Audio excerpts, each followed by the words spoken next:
नमस्कार, मैं विशाल। एक बार फिर से आप सबका स्वागत है। कर्नाटका में हिजाब का विवाद अब अजान तक पहुंच गया। इससे पहले राज ठाकरे ने आह्वान किया था कि अगर अजान लाउड स्पीकर पर दिया जाता, एक चीज उन्होंने क्लियर किया था कि वो किसी भी प्रार्थना के विरुद्ध नहीं है। अगर लाउड स्पीकर पर अजान होता है तो हनुमान चालीसा भी लाउड स्पीकर पर होगा। ये मामला अब कर्नाटक तक पहुंच गया। फिर जो हिंदू संगठन है, श्री राम सेना संगठन हुआ या बाकी अन्य संगठन, उन्होंने विरोध प्रदर्शन किया, जिसको लेकर मुंबई सरकार ने नोटिस जारी किया। खेल यहां से शुरू होता है। मैं आपसे हमेशा बोल रहा हूं कि आज का मास्टर स्ट्रोकवादी, कल का आसमानी। इस पूरे नैरेटिव को समझिए।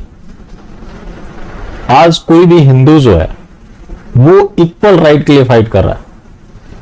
आप यूसीसी की मांग कर रहे हैं तो वो सबके लिए है, लेकिन दूसरी तरफ जो कम्युनिटी है वो इसके विरुद्ध है। आप जनसंख्या नियंत्रण कानून चाहते हैं, उसको नहीं चाहिए, तो वो अपनी सुप्रीमेसी के लिए लड़ रहा है और आप इक्वल राइट के लिए लड़ रहे हैं। लेकिन ये तथाकथित राष्ट्रवादी, हमें से कुछ लोगों को समस्या होती होगी कि राष्ट्रवादियों से लड़ना ठीक नहीं है, लेकिन ये किसके नैरेटिव पर काम कर रहा है? आपको पता है कि वो विक्टिम कार्ड होल्डर कम्युनिटी है। वो विक्टिम कार्ड खेलेंगे और इन्हीं के सहारे खेलते हैं।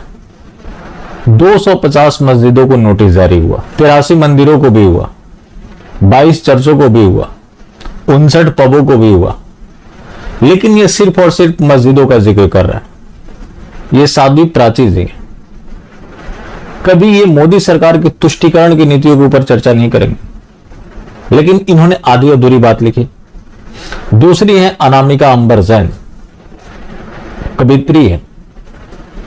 ये भी कभी तुष्टीकरण के खिलाफ नहीं बोलती, लेकिन इन्होंने भी वही चीज लिखा कि 250 मस्जिदों को नोटिस जारी हुआ, मंदिरों चर्चों का जिक्र नहीं किया।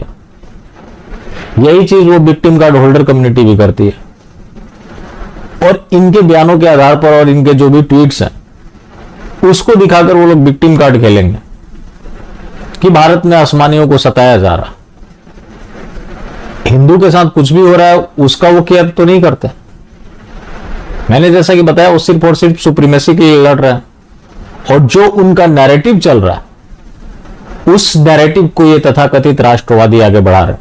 अब वो कहीं भी इजिली विक्टिम कार्ड खेल लेंगे कि सिर्फ और सिर्फ मस्जिदों को नोटिस जारी हुआ, मंदिरों को तो हुआ ही नहीं। अगर हुआ भी है तो गौड़ रह जाएगा। जिसकी चर्चा ना राष्ट्रवादी कर रहा है वो तो करेंगे नहीं, और वो इसी के सारे विक्टिम कार्ड भी खेलेंगे। तो सोचिए कि ये लोग जो खुद राष्ट्रवादी का चोला ओढ़कर घूम रहे हैं, सरकारी पहले नौकरी हुआ करती थी, उसके बाद सरकारी यूट्यूबर होने लगे, सरकारी हिंदू होने लगे, अब तो सरकारी संत भी होने लगे, सरकारी कवि भी होने लगे।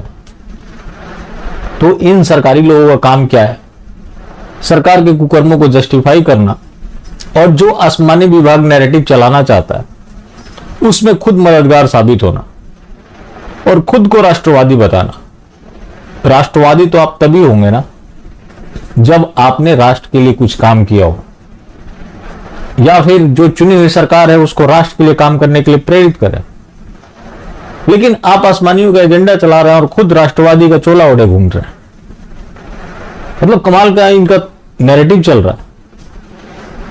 लेकिन क्या कि ये लोग राष्ट्रवादी लोग हैं, जो लेफ्टिस्ट हैं, जो कि ये लोग राइट का लेफ्ट है, जो एक्चुअल लेफ्टिस्ट है, वो कहीं कुछ कमियां निकाल देंगे या उनके पोर्टल में कुछ लिखा जाएगा, देखिए वो अपने एजेंडा पर काम करेंगे।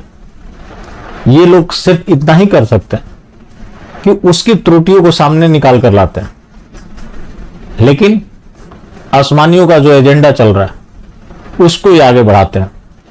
तो फिर से एक बार साबित हो जाता है कि आज का मास्टर स्ट्रोकवादी, कल का आसमानी।